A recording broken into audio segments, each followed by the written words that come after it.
Esperar. O apóstolo Mateus, como já dissemos, era publicano. Seus trabalhos variavam de cidade a cidade e a experiência levou-o a conhecer junto aos romanos até mesmo portos famosos e outros da mesma linha de movimentação. No entanto, a sua atuação deveria se restringir à Galileia por motivos especiais de Roma.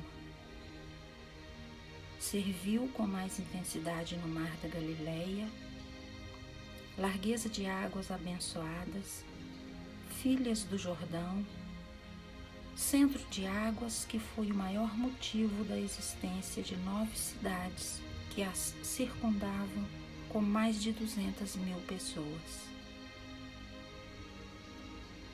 Mateus era um cobrador de impostos da parte dos romanos, dos mais famosos em todo o mar da Galileia. Por vezes exigente com pessoas que se descuidavam e davam a entender a ideia de sonegação. Às vezes manso e até bondoso com aqueles que cooperavam com a lei de César. Vamos chamá-lo aqui Mateus ou Levi, tanto quanto nos aprouver, pois é o mesmo apóstolo do Senhor. Levi acalentava sonhos de grandeza, mas sempre de posse dos seus poderes no mesmo sonho. Ajudava os que estavam em dificuldades, vestia os nus e dava de comer aos famintos. No fundo do coração era um homem bom. As circunstâncias da vida que queria levar é que o colocaram naquela posição, como também o domínio da águia, que se alastrara na Ásia, com suas asas quase cobrindo o mundo inteiro. Mateus, quando em serviço no mar da Galileia, deu de encontro com um homem que muito o impressionara.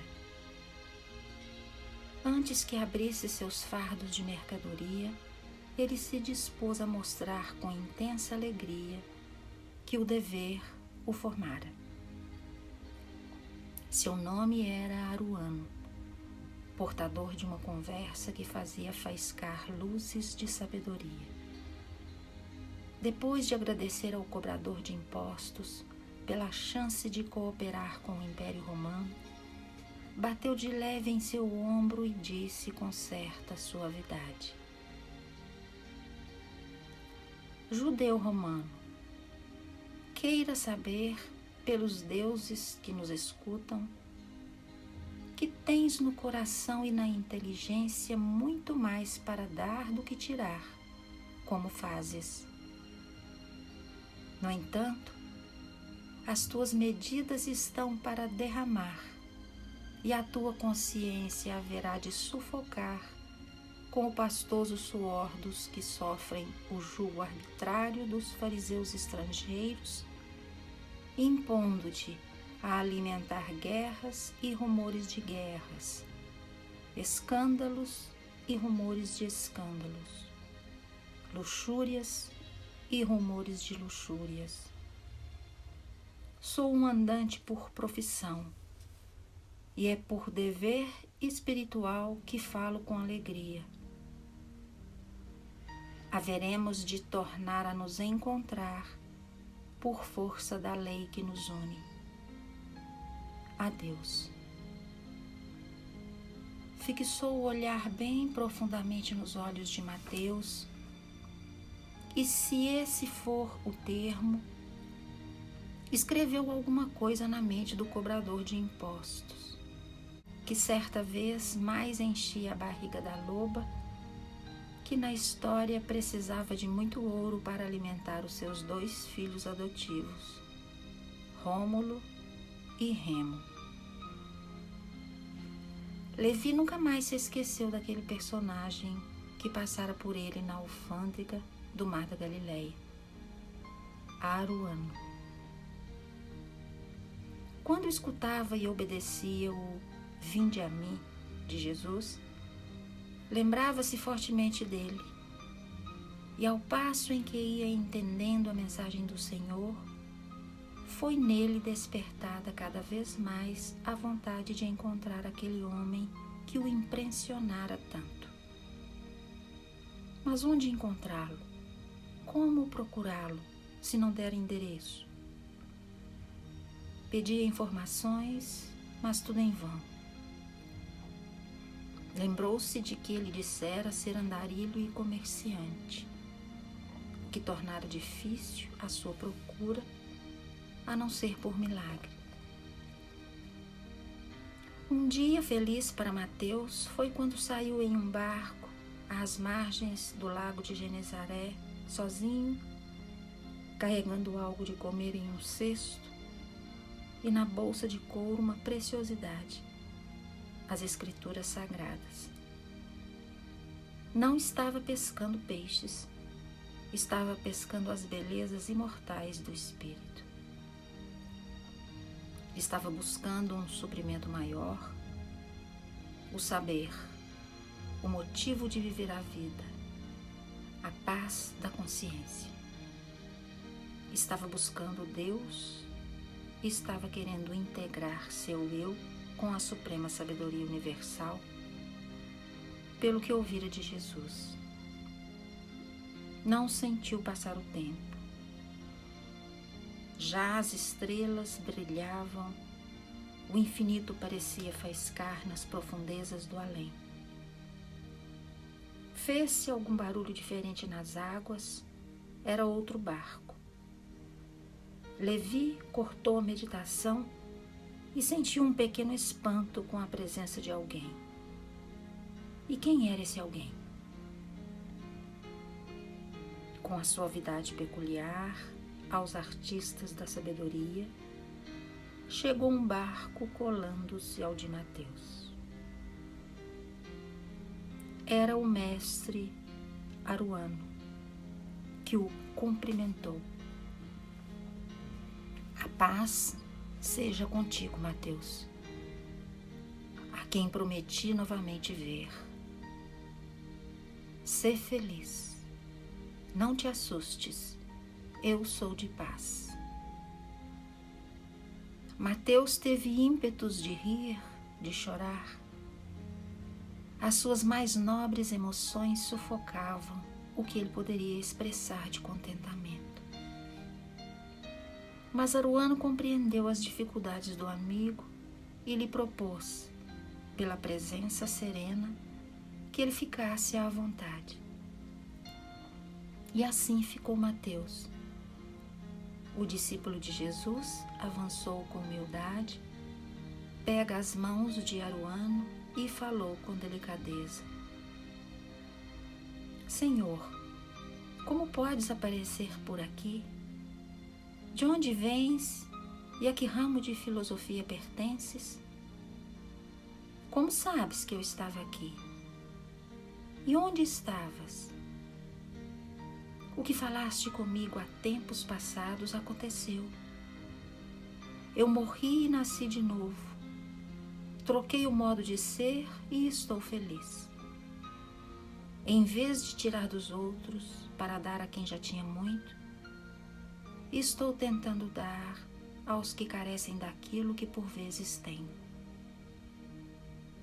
Aruano, sorrindo com discrição, tira as mãos das de Mateus para que ele não as beijasse e, usando da palavra fácil, dentro da sua peculiaridade, pediu que o ex-cobrador de impostos se sentasse e expôs com habilidade. Mateus, pertencemos pelo amor de Deus a uma seita denominada de essênios, muito pouca divulgada por não se interessar pela quantidade de homens, optando pela qualidade deles. Não porque tenhamos orgulho ou porque o egoísmo nos leve a isso. Somos poucos mas trilhamos caminhos dos mais nobres na conduta, e a verdade para nós é condição diária.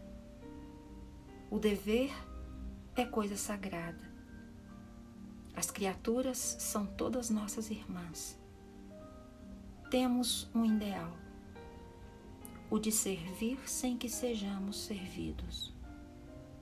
Somos homens que entregam a vida para que a paz e o amor sejam disseminados no mundo dos corações.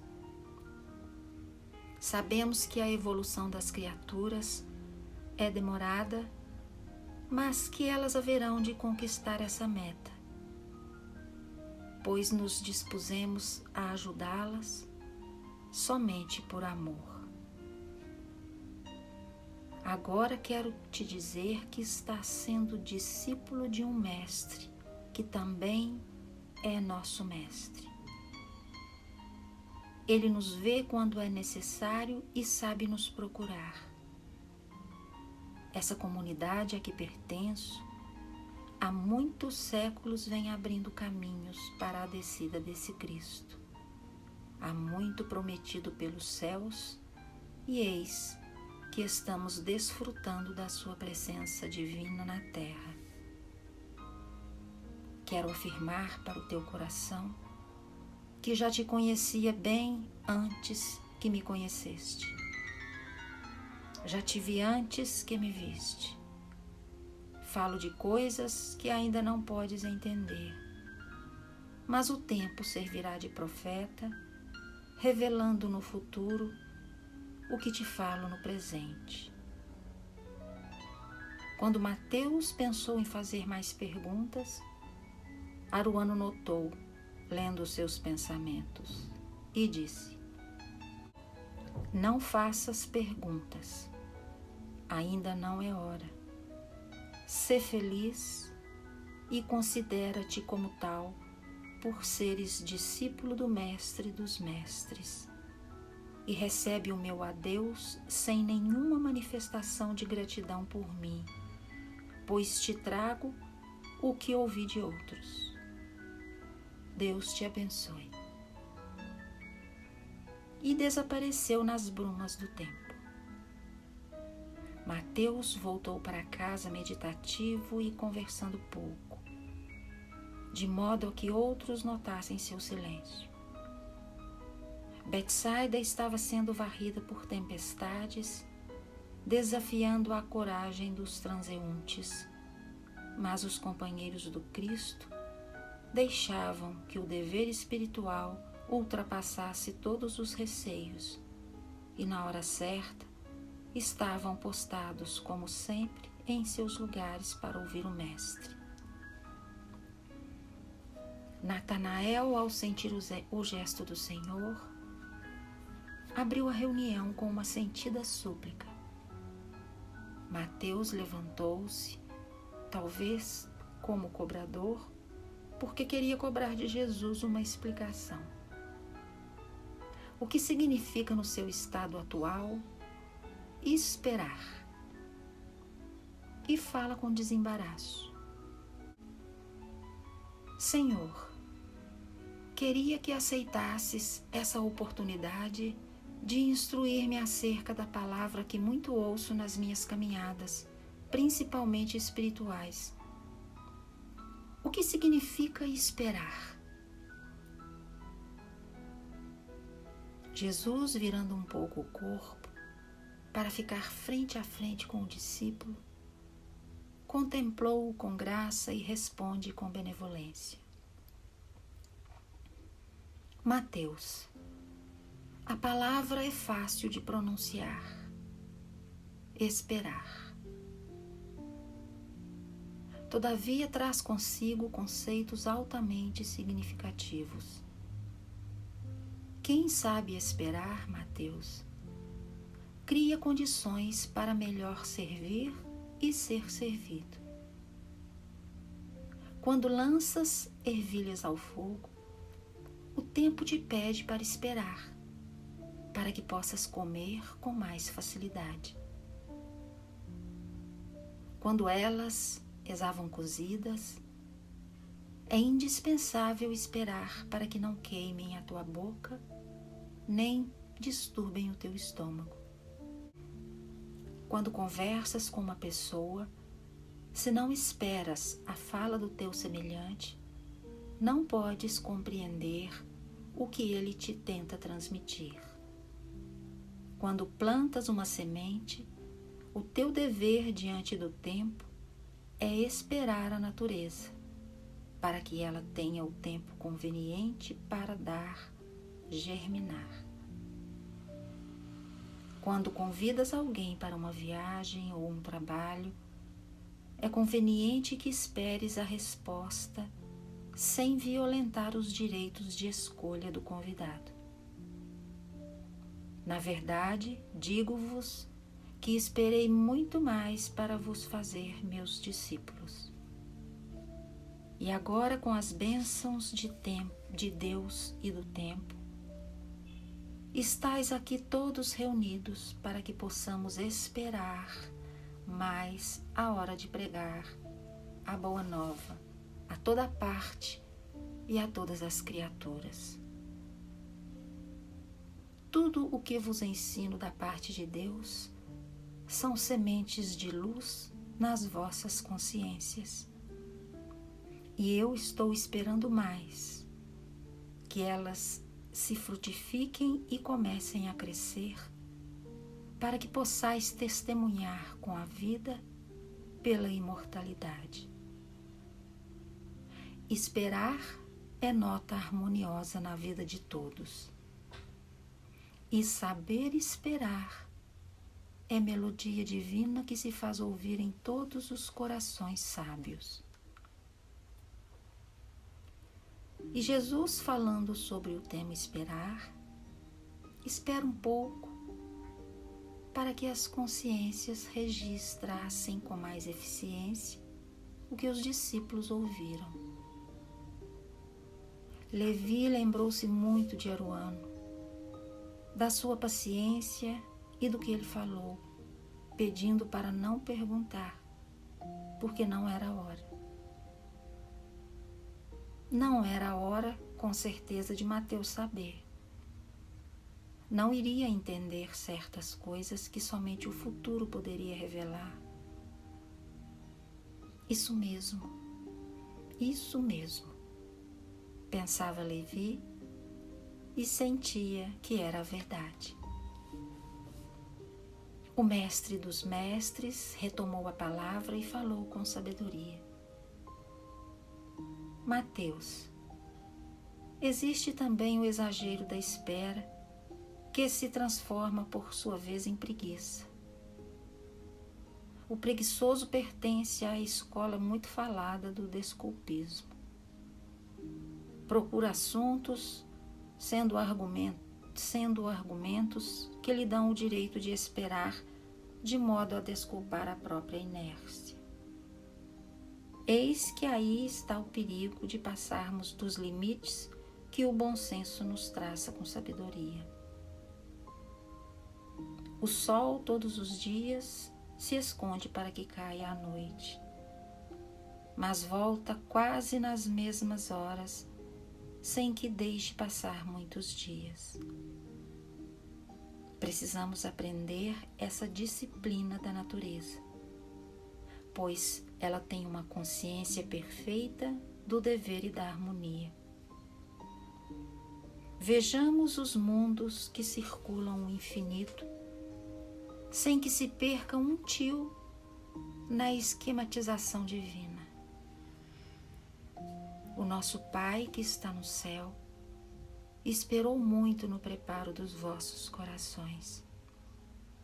No entanto, no momento exato, enviou seu filho mais velho para vos orientar acerca da vida e de como podeis viver melhor. Saber com grandeza é esperar com dignidade. Não vos cientificastes de que a terra está cheia de anjos enviados pela bondade divina para preparar caminhos para a minha chegada? Se não fossem os preparadores de terrenos, como poderia lançar as sementes com tanta segurança? A boa nova é a semente.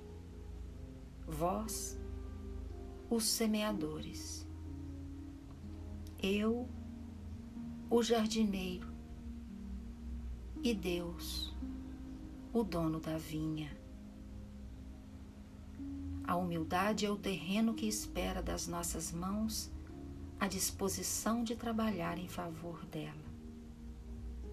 Eis que vos digo, esperai mais um pouco e lançai mãos ao arado, pois servir de instrumento de paz, por amor, é o melhor lazer na terra e na vida.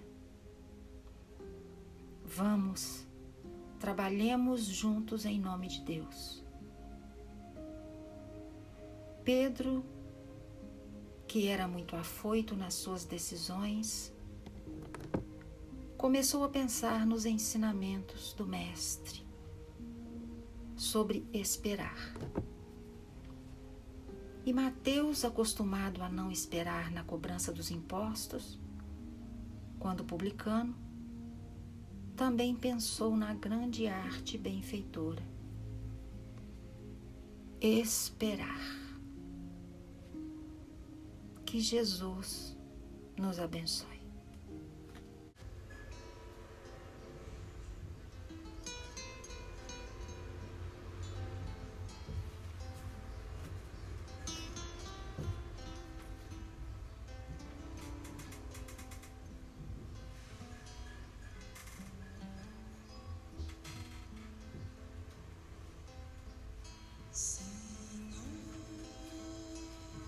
Fazei-me instrumento de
Doce é sentir em meu coração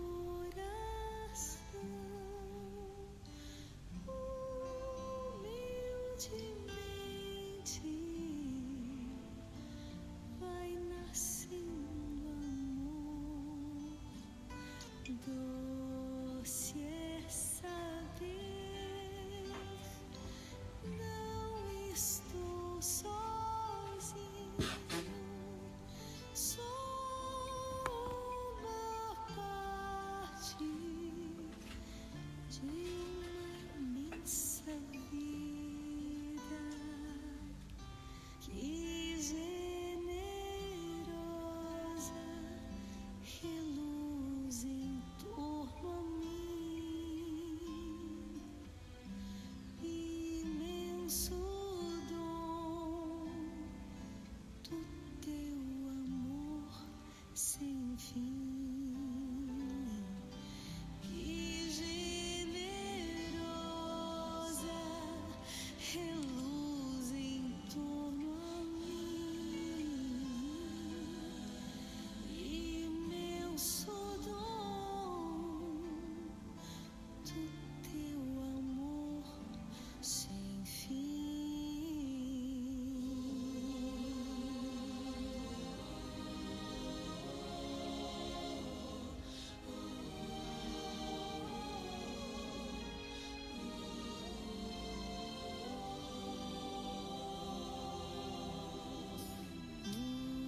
O céu nos deste e as estrelas claras, nosso irmão sol,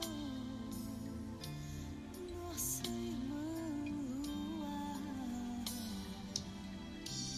nossa mãe terra, com frutos, campos, flores, o fogo e o vento, o ar e a água pura, fonte de vida de tua criatura. Que generosa reluz em torno a mim,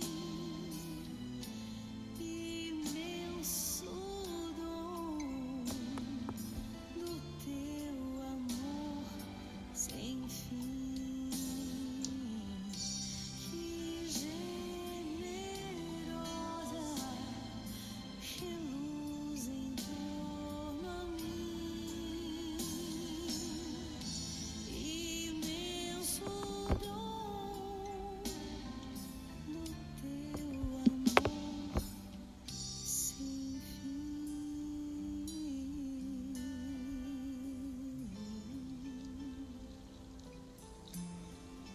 Fonte de vida.